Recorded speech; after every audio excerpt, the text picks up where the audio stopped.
عمر رضي الله تعالى عنه قال فرض رسول الله صلى الله عليه وسلم زكاة الفطر صاعا من تمر أو صاعا من شعير على العبد والحر والذكر والأنثى والصغير والكبير من المسلمين وأمر به أن يؤدى قبل خروج الناس إلى الصلاة رواه البخاري وهو الإسلام الصحيح. সম্মানিত উপস্থিতি,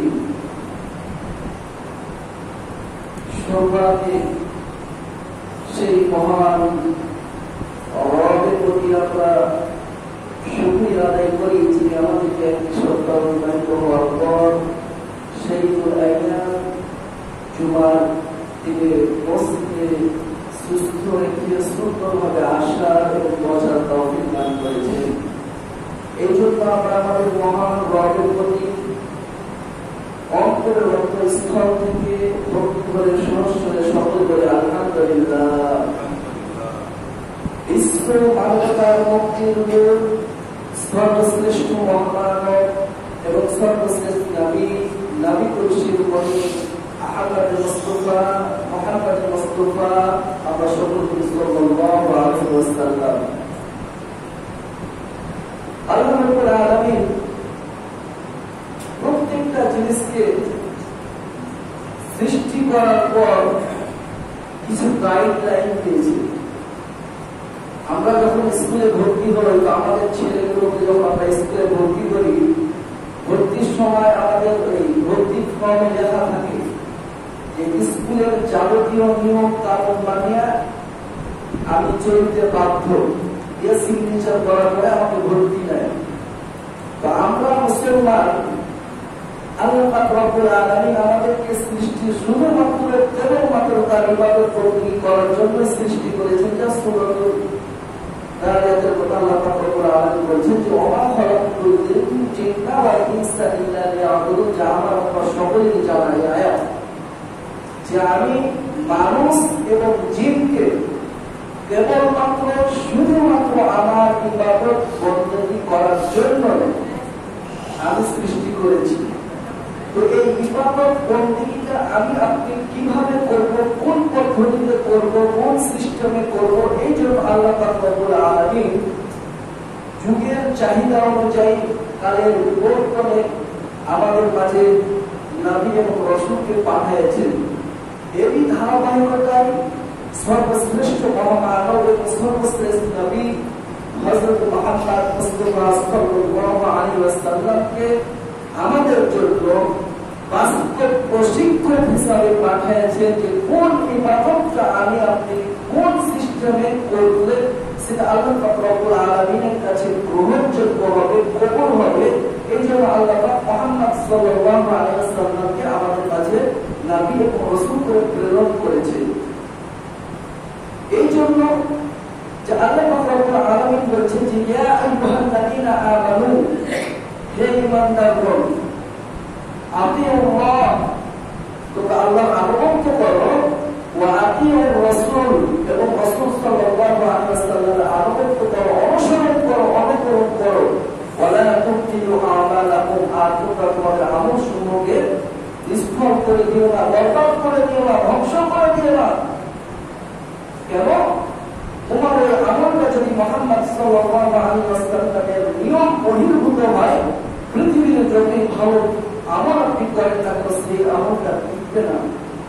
এই জন্য আজকের জুমার খুতবার পরবর্তী বিষয়বস্তু হচ্ছে যে রমাদানের গুরুত্ব এবং এই রমাদান মাসে যে আমলগুলো আমরা করি, সেই আমলগুলো কোরআন এবং সুন্নাহ অনুযায়ী হয় না, সামাজিক প্রচলন কিছু নিয়ম নীতি অনুযায়ী হয় না। আমরা এই কোরআন এবং সুন্নাহ অনুযায়ী বিশ্লেষণ করব। ওমা তাওফীক ইল্লা বিল্লাহ। সম্মানিত উপস্থিতি, আল্লাহ পাক রব্বুল আলামিনের হাবিব মুহাম্মদ সাল্লাল্লাহু আলাইহি ওয়াসাল্লামকে আমাদের মাঝে পাঠিয়েছেন আমাদের ইহকালীন কল্যাণ, পরকালীন মুক্তির সুব্যবস্থা করার জন্য। আমরা শুধুমাত্র ইবাদত করলে যে ইবাদতটা কবুল হবে, এ কথা কিন্তু কোরআন এবং সুন্নাহ অনুযায়ী প্রমাণিত নয়। যেমন দেখেন আল্লাহ রাব্বুল আলামিন বলছেন যে ওয়াইন তুতিউহু, যদি তোমরা তার আনুগত্য করো তাহলে তোমরা হেদায়েত পাবে। তাহলে কার আনুগত্য করতে হবে? মুহাম্মদ সাল্লাল্লাহু আলাইহি ওয়াসাল্লামের যদি আমি আপনি আনুগত্য করতে পারি তাহলে আমার আপনার হেদায়েত হবে। এটা আল্লাহ পাক রব্বুল আলামিন বলছেন। তো এই জন্য এই রমাদান মাসের অনেক গুরুত্ব এবং ফজিলত সম্পর্কে আমার আপনার সকলের জানা আছে। যে এই রমাদান মাস এত গুরুত্ব হওয়ার কারণ হচ্ছে আল্লাহ পাক রব্বুল আলামিনের হাবিব বলছেন যে ইদা দাখালা শাহরুর রমাদান, যখন তোমাদের মাঝে রমাদান মাস উপস্থিত হয়ে যায়, রমাদান মাস চলে আসে, ফুতিহাত লাহু আবওয়াবুস সামাই, তখন তোমাদের জন্য আসমানের দরজাসমূহ খুলে দেওয়া হয়। অন্য বর্ণনা আছে ফুতিহাত আবওয়াবুল জান্নাহ, জান্নাতের দরজাসমূহ খুলে দেওয়া হয়। আর কি করা হয়? জাহান্নামের দরজাকে বন্ধ করে দেওয়া হয়। আর একটা কাজ করা হয়, সেটা হচ্ছে তোমার সুলসিলাকে শায়াতিন এবং শয়তানগুলোকে শৃঙ্খলে আবদ্ধ করে দেওয়া হয়, অর্থাৎ ঝিঁকিকে বেঁধে দেওয়া। এই কথা মুহাম্মদ সাল্লাল্লাহু আলাইহি সাল্লাম আমাদেরকে বলেছেন। এমন কারণ হচ্ছে যে এই রমাদান মাসে যে বিশৃঙ্খলা শয়তান করত, এটা থেকে সে নতুন ভাবে যে কুমন্ত্রণা না দিতে পারে, এই জন্য আল্লাহ পাক আমাদের ইহকালীন কল্যাণ পরকালীন মুক্তির জন্য এই ব্যবস্থাটা করেছেন, যা মুহাম্মদ সাল্লাল্লাহু আলাইহি সাল্লাম বলেছেন।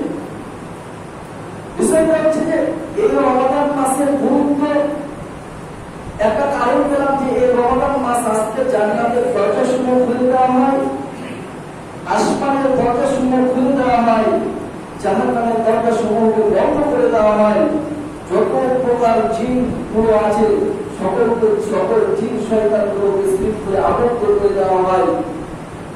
দ্বিতীয় নম্বর হচ্ছে রমাদানের গুরুত্ব এত বেশি, যার মূল কারণ হচ্ছে মুহাম্মদ সাল্লাল্লাহু আলাইহি ওয়াসাল্লামকে যে আল্লাহ পাক রব্বুল আলামিন মুজিজা দান করেছেন, তার মধ্যে সর্বশ্রেষ্ঠ মুজিজা হচ্ছে আল কোরআনুল কারীম। যা আল্লাহ পাক রব্বুল আলামিন বলেছেন যে শাহরু রমাদানাল্লাযী উনজিলা ফীহিল কোরআন, রমাদান মাস এমন একটি মাস যে মাসে আমি আল্লাহ পাক রব্বুল আলামিন কোরআনকে অবতীর্ণ করেছি, কোরআনকে নাযিল করেছি। ওয়াবাইনাতিন মিনাল হুদা ওয়াল ফুরকান, যেটা সত্য এবং মিথ্যাকে পার্থক্য করবে, যেটা ন্যায় এবং অন্যায়কে নির্ণয় করবে। ন্যায় এবং অন্যায় নির্ণয় করার যে মাধ্যম, যে বস্তু, সেটা হচ্ছে কোরআনুল কারীম। তাহলে এই কোরআনুল কারীম অবতীর্ণ হওয়ার কারণে এই রমাদান মাসের যদি গুরুত্ব এবং ফজিলত এত বেশি হয়, তাহলে এই রমাদান মাসের ইবাদতের গুরুত্ব কিন্তু অন্য মাসের তুলনায় অনেক বেশি। সম্মানিত উপস্থিতি, এই জন্য এই রমাদান মাসে যেহেতু কোরআন নাযিল হওয়ার কারণে এত গুরুত্ব, তো এই কোরআন নাযিল আমাকে আপনাকে আমার জীবনে বাস্তবায়িত করতে হবে। শুধুমাত্র কোরআন মধ্যে সীমাবদ্ধ করে রাখলে হবে না। কোরআন আপনাকে আমাকে কি দিক নির্দেশনা দিয়েছে এবং আমাকে আপনাকে পারিবারিক জীবনে, সামাজিক জীবনে, রাষ্ট্রীয় জীবনে আমাকে আপনাকে ফলো করে চলতে হবে। তাহলে আমার আপনার জন্য ইহকালীন কল্যাণ, পরকালীন মুক্তি নিশ্চিত। তাহলে এই রমাদান মাসে আমাকে আপনাকে কোরআন মাজিদ বেশি বেশি তিলাওয়াত করতে হবে। যা রাসূল সাল্লাল্লাহু আলাইহি ওয়াসাল্লাম বলেছেন, মান ক্বারা হারফান মিন কিতাবিল্লাহি ফালাহু বিহি হাসানা ওয়াল হাসানাতু বিআশরি আমসালিহা। لا أقول ألف لام ميم ولكن حرف ألف ولام حرف وميم حرف। আল্লাহ রাসূল সাল্লাল্লাহু আলাইহি ওয়াসাল্লাম বলেছেন যে আল্লাহ পাক রব্বুল আলামিনের কিতাব যে তেলাওয়াত করবে তার জন্য সওয়াব রয়েছে, প্রত্যেকটা সওয়াব হচ্ছে 10 গুণ। আমি বলি না যে আলিফ লাম মিম একটি হরফ, বরং আলিফ একটি হরফ, লাম হারফ আর মিম হরফ, এই তিনটা আলাদা আলাদা হরফ। এই জন্য এই রমাদান মাসে আমাকে আপনাকে বেশি বেশি কোরআন তেলাওয়াত করতে হবে, সাথে সাথে অনুবাদগুলো আমাকে আপনাকে দেখতে হবে। দ্বিতীয় নম্বর হচ্ছে রাসূল সাল্লাল্লাহু আলাইহি ওয়াসাল্লাম এই রমাদান মাসে অধিক বেশি দান করতেন, এত বেশি দান করতেন, যখন আল্লাহ রাসূল সাল্লাল্লাহু আলাইহি ওয়াসাল্লামের কাছে জিবরিল আলাইহিস সালাম সাক্ষাৎ করতেন, তিনি তখন দান অবস্থায় থাকতেন। রাসূল সাল্লাল্লাহু আলাইহি ওয়াসাল্লাম এত বেশি দান করতেন যে বর্ণনা ইমাম বুখারী রাহিমাহুল্লাহ কিতাব যাকাতের মধ্যে নিয়ে এসেছেন যে তিনি এত বেশি দান করতেন যে ঠান্ডা বায়ু যেভাবে প্রবাহিত হতো সেভাবে আল্লাহ রাসূল সাল্লাল্লাহু আলাইহি ওয়াসাল্লাম এই রমজান মাস দান করতেন। কেন? যে বায়ুটা প্রবাহিত হয়, প্রবাহিত হওয়ার সাথে সাথে প্রত্যেকটা মানুষের হৃদয় নাড়া দিয়ে যায়। রাসূল সাল্লাল্লাহু আলাইহি ওয়াসাল্লাম তার সামর্থ্য অনুযায়ী এত বেশি দান করতো যা অন্য কোনো মাছ দান করতে না। এর রমাদান মাসে দান সাদকা আমাকে আপনাদের করতে হবে। রাসূল সাল্লাল্লাহু আলাইহি ওয়াসাল্লাম বলেছেন, আবু হাতিম রাদিয়াল্লাহু তাআলা আনহু তিনি বলেছেন যে রাসূল সাল্লাল্লাহু আলাইহি ওয়াসাল্লাম বলেছেন যে ইত্তাকুন নার, তোমরা জাহান্নাম থেকে বাঁচো।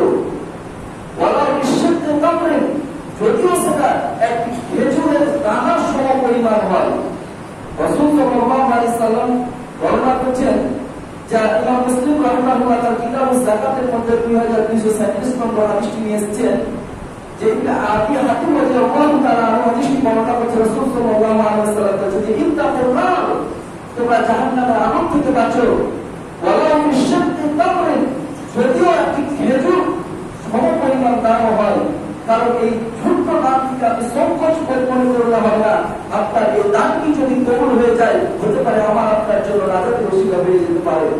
এই জন্য এই মাসে আমরা দান সারাটা যখন করবো সামর্থ্য অনুযায়ী যতখানি অ্যাবিলিটি আছে আমরা চেষ্টা অনুযায়ী করব। 4 নম্বর হচ্ছে যে আমরা এই রমাদান মাসের যাকাত বের করি। যাদের সামর্থ্য আছে আমরা যাকাত বের করি। যদি রাসূল সাল্লাল্লাহু আলাইহি ওয়াসাল্লাম যাকাতের যে বিষয় ও বস্তু নির্ধারণ করেছে সেটা আমার আপনার সমাজে আজকে সেই সুন্নাতটা নাই। যাকাত দিতে বলা হয়েছে বস্তু দিয়ে, যাকাত দিতে বলা হয়েছে টাকা দিয়ে, কিন্তু আমার আপনার সমাজে সেটা বলা হয় যে বস্তু দিয়ে। যেমন যে যাকাতের লুঙ্গি পাওয়া যায়, মার্কেটে দেখা যায়, দোকানে লেখা থাকে যে এই দোকানে যাকাতের কাপড় পাওয়া যায়, যাকাতের লুঙ্গি পাওয়া যায়। কেমন ভাই 11 মাসে যাকাতের লুঙ্গি, যাকাতের কাপড়ের প্রয়োজন হয়নি মানুষের? রমাদান মাস আসতে গিয়ে স্পেশাল ভাবে যাকাতের লুঙ্গি এবং এই কাপড় তৈরি করা হয়। এবং রাসূল সাল্লাল্লাহু আলাইহি ওয়াসাল্লামের সুন্নাত নয় যাকাত আপনাকে টাকা দিয়ে দিতে হবে। পৃথিবীর যত বড় হুজুর হোক না কেন, পৃথিবীর যত বড় আলেম হোক না কেন, যোগ শ্রেষ্ঠ ইমাম মুহাদ্দিস মুহাক্কিক হোক না কেন, যদি সেই আমলটা মুহাম্মদ সাল্লাল্লাহু আলাইহি ওয়াসাল্লামের নিয়ম এবং রূলসের মধ্যে না হয় সেটা বাতিল বলে গণ্য হবে। আপনাদের আয়েশা সিদ্দিকা রাদিয়াল্লাহু তাআলা আনহা হাদিস বর্ণনা করছেন, তিনি বলছেন মান আমিলা আমালান, কোন ব্যক্তি একটি আমল করলো, পৃথিবীর সবচেয়ে ভালো আমল হোক না কেন, মান আমিলা আমালান লাইসা আলাইহি আমরুনা, কিন্তু এই আমলটার ব্যাপারে আমি মুহাম্মদ সাল্লাল্লাহু আলাইহি ওয়াসাল্লাম নির্দেশ দেইনি, আমি মুহাম্মদ সাল্লাল্লাহু আলাইহি ওয়াসাল্লাম অনুমোদন দেইনি, ফালাইসা রদ্দুন, সেটা বাতিল, সেটা গ্রহণযোগ্য হবে না। মান আহাদাথা হাদাসান ফিনা, রাসূল সাল্লাল্লাহু আলাইহি ওয়াসাল্লাম অন্য হাদিসে বর্ণনা করছেন যে রাসূল সাল্লাল্লাহু আলাইহি ওয়াসাল্লামের যে রূল এবং এই নিয়মের বাইরে যদি কোনো আমল হয় আর সেটা আমি আপনি যদি বলি লা তাকতিবু আলাইয়া, তোমরা আমার উপরে এমন কোন কথা আরোপ করিও না যে কথাটা আমি বলিনি, মা লা মাকুল, সে কথাটা আমি বলিনি, তোমরা আমার নামে এমন কোনো কথা চালায় দিও না, এমন কোন কথা বলে দিও না, মা লা মাকুল, যে কথাটা আমি বলিনি। যদি তোমরা এই কথাটা বলে দাও তাহলে সে যেন তার স্থানকে, তার থাকার জায়গাকে জাহান্নাম নির্ধারণ করে নিল। এই জন্য আমাকে আপনাকে বুঝতে হবে যে মুহাম্মদ সাল্লাল্লাহু আলাইহি ওয়াসাল্লামকে এই দুনিয়াতে পাঠানোর মূল লক্ষ্য এবং উদ্দেশ্য হচ্ছে মানবতার কল্যাণের জন্য, ইহকালীন কল্যাণ, পরকালীন মুক্তি, যেটা সূরা মুহাম্মাদের 33 নম্বর আয়াত আল্লাহ পাক রব্বুল আলামিন বলছেন যে ইয়া আইয়ুহাল্লাযীনা আমানু, হে ঈমানদারগণ।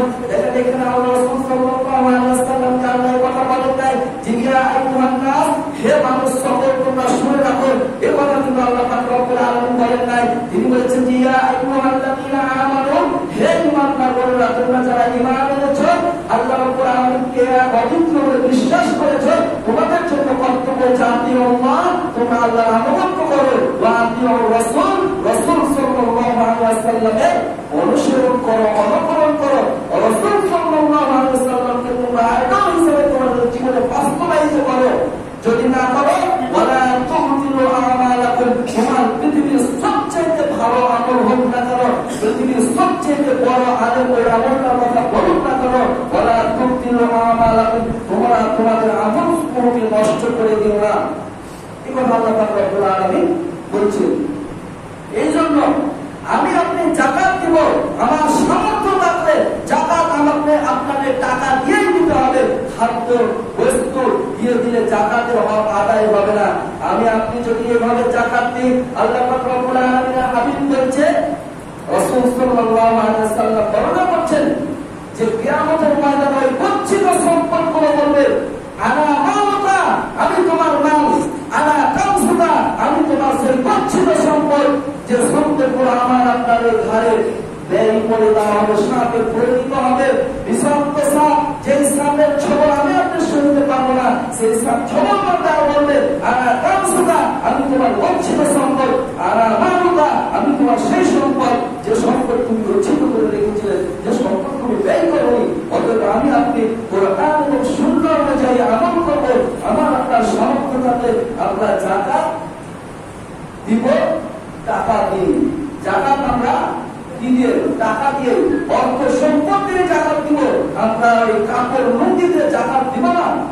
এটা রমজানের মধ্যে বলে না, মুহাম্মদ সাল্লাল্লাহু আলাইহি ওয়াসাল্লাম এটা বলে নাই। যেটা যাকাতের নিয়ম হচ্ছে যে 7.5 ভরি স্বর্ণ সমপরিমাণ কারো যদি সম্পদ থাকে, সেই সম্পদের আপনি সরকার 2.5 টাকা যাকাত বের করবেন। 7.5 ভরি স্বর্ণের সম্পদ যার আছে, স্বর্ণের হিসাব অনুযায়ী আপনি এই পরিমাণ অর্থের মালিক যদি হন, তাহলে আমি যাকাত বের করব শতকরা 2.5 টাকা করে। আর রূপা 52.5 করার কথা বলা হয়েছে। এই পরিমাণ সম্পদের মালিক করে আমরা যাকাত দেব। কিন্তু যাকাতটা কিন্তু আমি আপনাকে উত্তম আহ্বান জানাবো যে কোরআন এবং সুন্নাহ অনুযায়ী আপনি যাকাত প্রদান করবেন। আপনার সমাজে কোনটা প্রচলন আছে, আপনার সমাজে কি বলবে, এটা আপনি সমাজের অজুহাত দিয়ে আপনি কি পরকালে আপনার রবের সামনে এই কথাটা বলতে পারবেন যে আমার সমাজে তো চলে যায়। আল্লাহ রাব্বুল আলামিনকে আপনি তখন কি আমার আপনার যুক্তিটা থাকবে? আমি আপনাকে তখন মহান আমাদের রবকে বুঝাতে পারবো না। কারণ রাসূল সাল্লাল্লাহু আলাইহি ওয়াসাল্লাম হাদিসে বলছেন, প্রত্যেকটা আপন সন্তানকে 5টি প্রশ্নের উত্তর দেওয়া লাগবে। আপনার আমার জীবন সম্পর্কে সেই দিন বলা লাগবে। অতএব যদি আমার আপনার যুক্তি সেই দিন কিয়ামতের ময়দানে থাকে, তাহলে আমরা আমাদের মন চাই যেইভাবে সেইভাবে আমল করবো, সমস্যা নাই, যদি আপনার রবকে আপনি বোঝাতে পারেন। সম্মানিত উপস্থিতি, বলছিলাম এই রমাদান মাসের এত গুরুত্ব এবং ফজিলত। এই রমাদান মাসে আর একটা জিনিস আমরা সামাজিক ভাবে দেখি, সুন্নাহ বিরোধী কাজ চলে, সেটা হচ্ছে যাকাতুল ফিতর। এই যাকাতুল ফিতর রাসূল সাল্লাল্লাহু আলাইহি ওয়াসাল্লাম বলেছেন, ক্বালা খুরুজিন নাসি ইলা সালাত। রাসূল সাল্লাল্লাহু আলাইহি ওয়াসাল্লাম যাকাতুল ফিতর আদায় করতে নির্দেশ দিয়েছেন কি ইলা সালাত, ঈদের সালাতের পূর্বে, অর্থাৎ আপনি বাড়ি থেকে ঈদের সালাত পড়তে যাবেন, তার আগে আপনাদের যাকাতুল ফিতর আদায় করতে হবে। এই কথা মুহাম্মদ সাল্লাল্লাহু আলাইহি ওয়াসাল্লাম আমাদেরকে ইনফরমেশন করেছে। কিন্তু আমার আপনার সমাজে দেখেন 10-15 যাবে মাইক শুরু হয়ে যায়, অমুক সরকার বসে আছে, অমুক সরকার ফিতরার টাকা নেওয়ার জন্য বসে আছে। এইটা সরাসরি কোরআন এবং সুন্নাহ অনুযায়ী, কোরআন এবং সুন্নাহ বিরোধী আমল, যা ইমাম বুখারী রাহিমাহুল্লাহ তার কিতাবুজ যাকাতের মধ্যে 1503 নম্বর হাদিসে রাসূল সাল্লাল্লাহু আলাইহি ওয়াসাল্লাম বলেছেন, হাদিসটি বর্ণনা করছে ইবনে ওমর রাদিয়াল্লাহু তাআলা আনহু। তিনি বলেছেন যে ফালা রাসূলুল্লাহ সাল্লাল্লাহু আলাইহি ওয়াসাল্লাম, আল্লাহ রাসূল সাল্লাল্লাহু আলাইহি ওয়াসাল্লাম যাকাতুল ফিতর, যাকাতুল ফিতরকে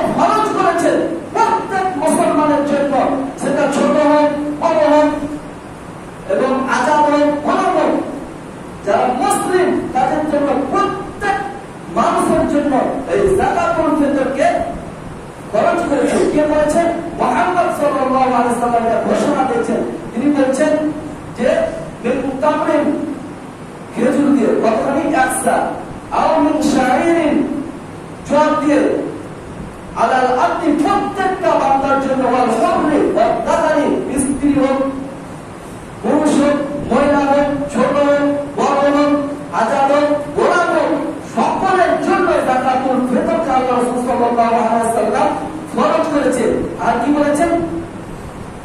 ওয়া আমারা বিহা, নির্দেশ দিয়েছেন, ওয়া আরাতু আত্তা ক্বাবলা খুরুজিন নাস ইলা সালাহ, সেটা হচ্ছে ঈদগাহে যাওয়ার পূর্বে আপনাকে আমাকে সেটা বের করে দিতে হবে, কথা মুহাম্মদ সাল্লাল্লাহু আলাইহি ওয়াসাল্লাম বলেছেন। কিন্তু আমার আপনার সমাজে দুর্ভাগ্যজনক হলো সত্য যে এই যাকাতুল ফিতরের সিস্টেমটা আমরা কেন জানো, আমরা কোরআন এবং সুন্নাহ অনুযায়ী নিতে পারি না।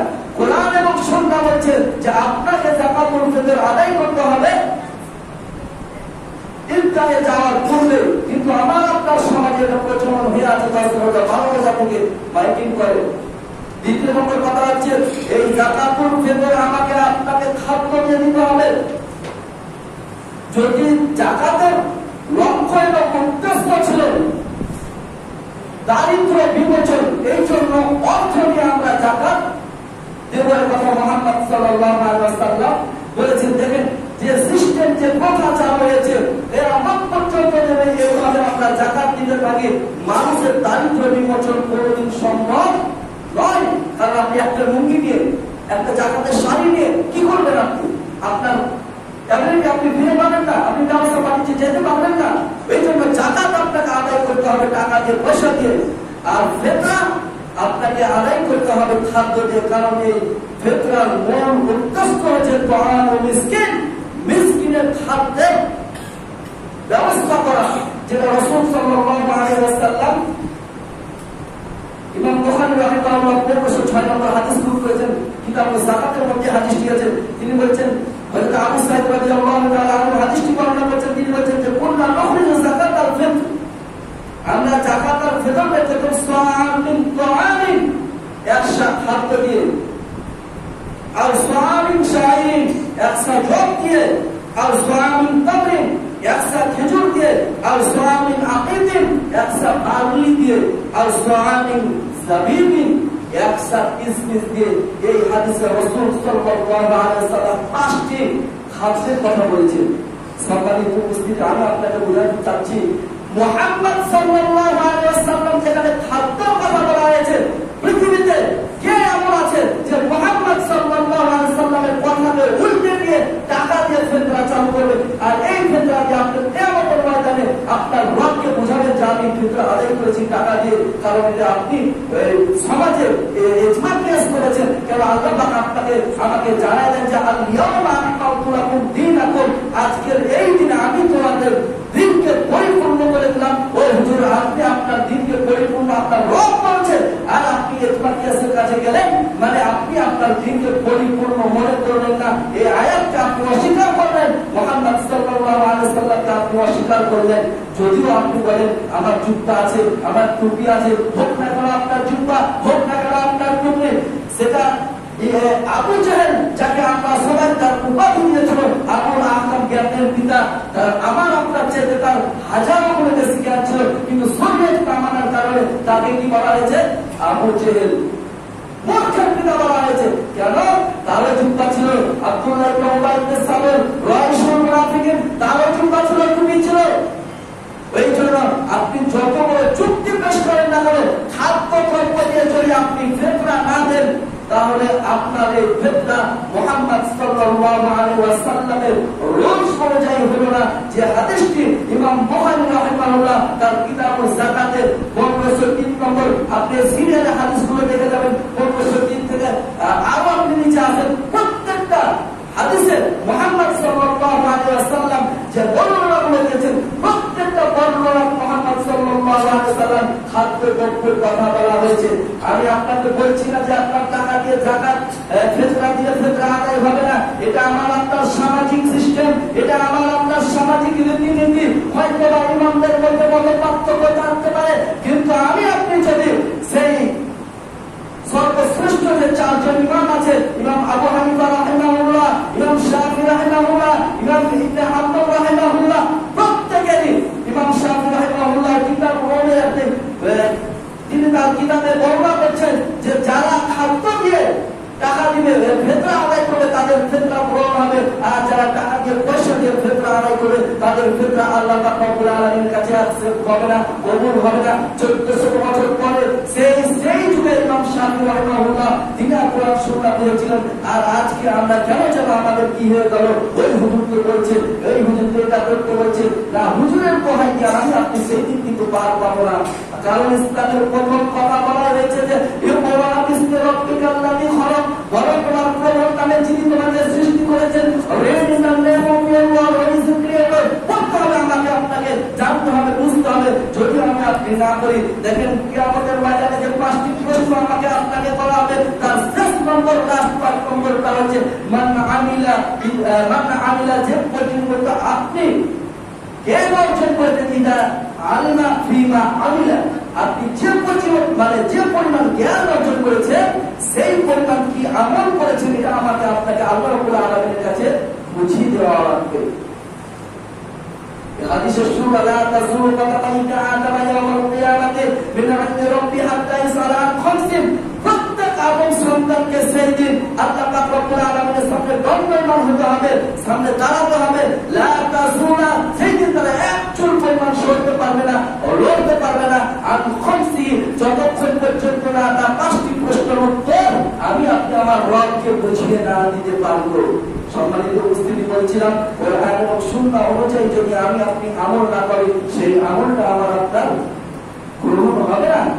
রাসূল সাল্লাল্লাহু আলাইহি ওয়াসাল্লামের সহধর্মী আম্মা জান আয়েশা সিদ্দিকা রাদিয়াল্লাহু তাআলা হাদিস বর্ণনা করছেন, তিনি বলছেন যে মান আমিলা আমালান লাইসা আলাইহি আমরুনা, যে ব্যক্তি একটি আমল করলো, পৃথিবীর সবচেয়ে ভালো আমল হোক না কেন, লাইসা আলাইহি আমরুনা, কিন্তু ওই আমলের ব্যাপারে যদি মুহাম্মদ সাল্লাল্লাহু আলাইহি ওয়াসাল্লাম নির্দেশ না দেয়, তাহলে আমার আপনার ওই আমলটা লাইসা ওয়াজিব বাতিল পরিপূর্ণ হয়ে যাবে। এই জন্য সম্মানিত উপস্থিতি, আমি আপনাকে বোঝাতে চাচ্ছিলাম যে এই রমাদান মাসে আমরা ইবাদত বন্দেগী বেশি করি, সওয়াব লাভের আশায়, যেটা মুহাম্মদ সাল্লাল্লাহু আলাইহি ওয়াসাল্লাম বলেছেন। রাসূল সাল্লাল্লাহু আলাইহি ওয়াসাল্লাম জানা করছেন ওয়া আনা আজসি বিহি, এর প্রতিদান যে আমি কত দিব, সওয়াব বলি, এই সওয়াবকে, এই রোজাকে যেহেতু আমার বান্দা আমার জন্য রাখে, আমাকে একমাত্র রাজি খুশি করার জন্য রেখেছে, ওয়া আনা আজসি বিহি, এর প্রতিদান যে আমি কত দিব সেটা আল্লাহ পাক রব্বুল আলামিন জানেন। আল্লাহ পাক রব্বুল আলামিন জানেন, আল্লাহু আ'লাম, আপনাকে কত করে কত কোটি দিবে সেটা আল্লাহ পাক রব্বুল আলামিন জানেন। এই জন্য রমাদান মাসের যে গুরুত্ব এবং ফজিলত এত বেশি, এই রমাদান মাসে আমাদেরকে ইবাদতগুলো করতে হবে খাঁটি। বুঝাতে পারলাম কিনা জানি না। মুহাম্মদ সাল্লাল্লাহু আলাইহি ওয়াসাল্লামের রুলসের বাইরে যে যদি আমি আপনি কোনো আমল করি, ওই আমলটা কিন্তু আমার আপনার গ্রহণ হবে না। এই জন্য হযরত আলী রাদিয়াল্লাহু তাআলা আনহু হাদিস বলছিলেন, যা বুখারীর 3172 অথবা 71 নম্বর বর্ণনা আছে, রাসূল সাল্লাল্লাহু আলাইহি ওয়াসাল্লাম বলেন, মান আহাদাথা ফিহা হাদাথা, যে ব্যক্তি কোন বিদআতকে উদ্ভাবন করলো, সমাজে কোন বিদআতের সিস্টেম প্রচার করলো, প্রসার করলো, ফাআলাইহি, তার জন্য লানাতুল্লাহি ওয়াল মালাইকাতি ওয়ান নাসি আজমাইন, যে ব্যক্তি সমাজে কোন বিদআতকে প্রসার করলো, আর কেউ যদি কেউ যদি কোন বিদআতকে আশ্রয় এবং প্রশ্রয় দেয়, পৃথিবীর সবচেয়ে বড় শ্রেষ্ঠ মুহাদ্দিস যদি হয়, বড় যুগওয়ালা, বড় পাগড়িওয়ালা, বড় টুপিওয়ালা, আর আপনি যদি জানেন যে এই ব্যক্তিটি বিদআত করে, এই ব্যক্তি বিদআতের সাথে সম্পর্ক রাখে, আর ফিহা মুহাদ্দিসা, যেটা মুহাম্মদ সাল্লাল্লাহু আলাইহি ওয়াসাল্লাম বলেছেন, কেউ যদি কোন বিদআতকে সম্মান করে, ফাআলাইহি, তার উপরে ওই ব্যক্তির উপরে লানাতুল্লাহ, আল্লাহ পাকের লানত, ওয়াল মালাইকাতি আজমাইন, মালাইকা, মালাকুল মানে এক বছর, মালাইকা সমস্ত ফেরেশতা, কত ফেরেশতা আছে এটা আমার আপনার জানা নেই। মুহাম্মদ সাল্লাল্লাহু আলাইহি ওয়াসাল্লাম এটা কোরআন এবং সুন্নাহ অনুযায়ী আমাদেরকে বলেন যে এত বড় ফেরেশতা আছে। সমস্ত ফেরেশতা খুলে লাগানো ওয়ান্নাসি আজমাইন, পৃথিবীতে শুরু থেকে শেষ পর্যন্ত যত মানুষ ছিল আর যত মানুষ আসবে সমস্ত মানুষের লাগানো করছে। শুধু কি লাগানো লা ইউকালু, কবুল করা হবে না। সরফুন ওয়ালা আমল, তার কোনো ফরজ ইবাদত কবুল করা হবে না, তার কোনো নফল ইবাদত কবুল করা হবে না। এই কথা মুহাম্মদ সাল্লাল্লাহু আলাইহি ওয়াসাল্লাম বলেছেন, যা বুখারীর মধ্যে অবস্থিত। আমি আপনাকে কি দিয়ে বোঝাই যে মুহাম্মদ সাল্লাল্লাহু আলাইহি ওয়াসাল্লামের রুলসের বাইরে যে ইবাদত করলে সেই ইবাদত কিয়ামতের ময়দানে আমাকে আপনাকে বাঁচাতে পারবে না।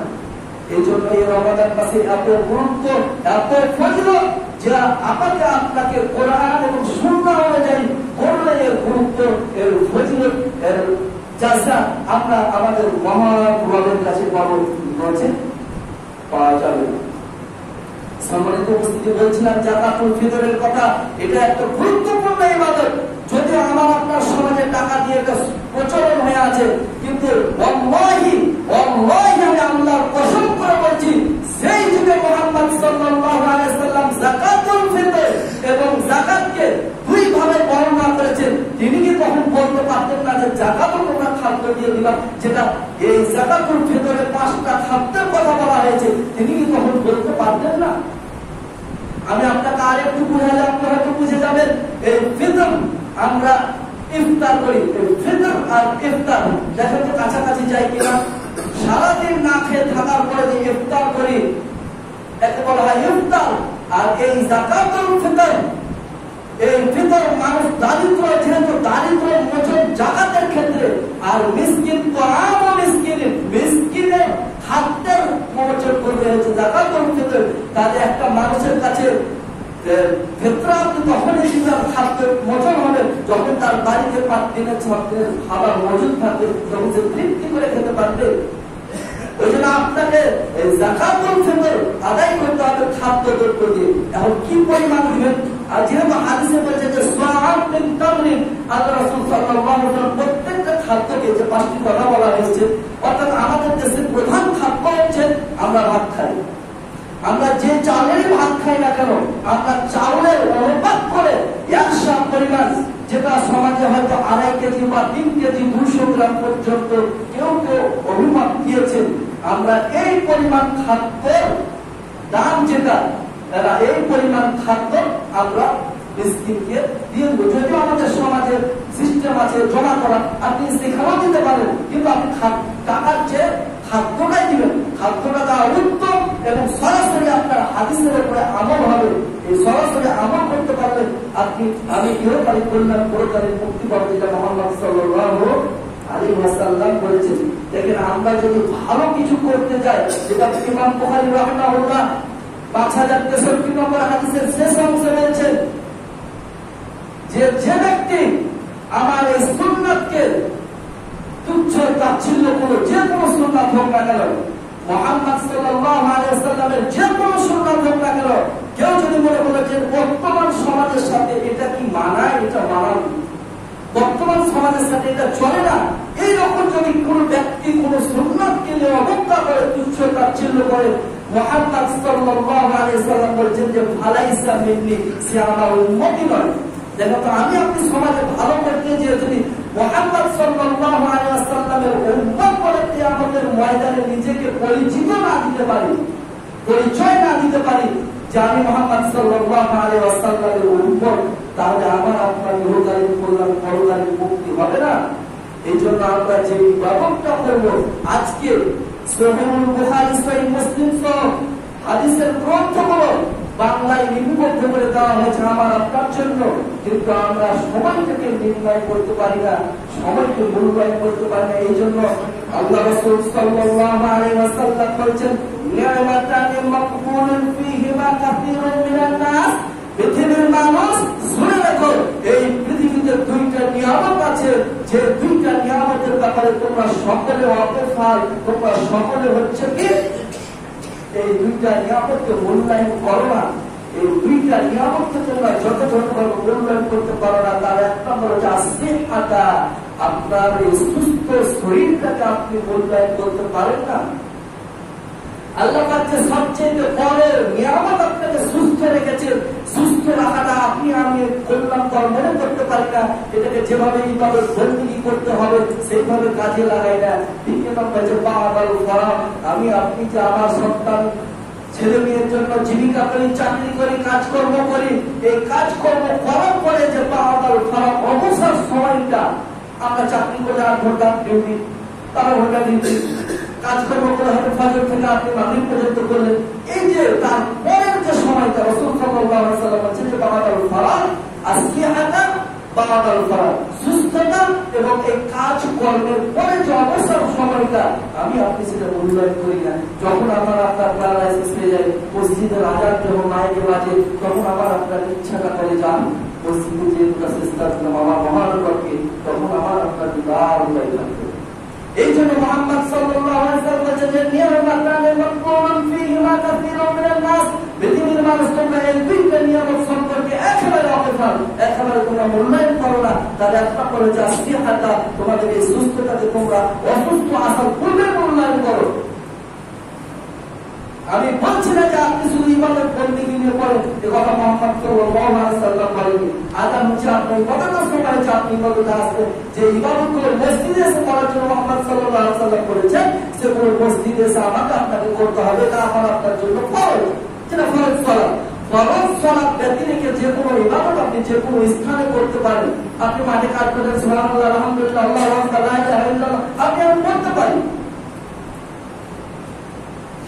সম্মানিত উপস্থিতি, বলছিলাম যে রমাদান মাসের এত গুরুত্ব এবং এত ফজিলত, এই জিনিসগুলো আমাকে আপনাকে ফলো করতে হবে, যেটা মুহাম্মদ সাল্লাল্লাহু আলাইহি ওয়াসাল্লাম বলেছেন। যেহেতু সময় শেষ হয়ে গেছে, কোন একদিন দেখা হলে আবার ইনশাআল্লাহ বলার চেষ্টা করবো। আমার তৌফিক ইল্লা বিল্লাহ। সম্মানিত উপস্থিতি, আমি আপনাকে বোঝাতে চাচ্ছিলাম যে কথাটা সেটা বল হচ্ছে যে আমরা আমাদের রবের সামনে দাঁড়াবো, এই কথা ঠিক, কিন্তু আমার রব যে আমাকে প্রশ্ন করবে এ কথাও ঠিক। আমার রবের অনুগ্রহেতে আমরা বিনা হিসাবে যারা জান্নাতে যাবো তারাও এই কথাও ঠিক, কিন্তু সবাই তো বিনা হিসাবে, সবাই তো রবের মহান অনুগ্রহ পাবে না। যদি পেত তাহলে জাহান্নামা সৃষ্টি করার প্রয়োজন পড়তো না। এই জন্য আমি আপনাকে বোঝাতে চাচ্ছি যে আসল কাজের অবসর টাইমে আমরা এই বইগুলো, কোরআন এবং সুন্নাহগুলো বাংলায় পাওয়া যাচ্ছে, আমরা চেষ্টা করব জেনে বুঝে আমল করা। আল্লাহ পাক রব্বুল আলামিন আমাদেরকে তৌফিক দান করুন। সাল্লাল্লাহু আলাইহি ওয়া সাল্লাম। আলহামদুলিল্লাহ, আলহামদুলিল্লাহ।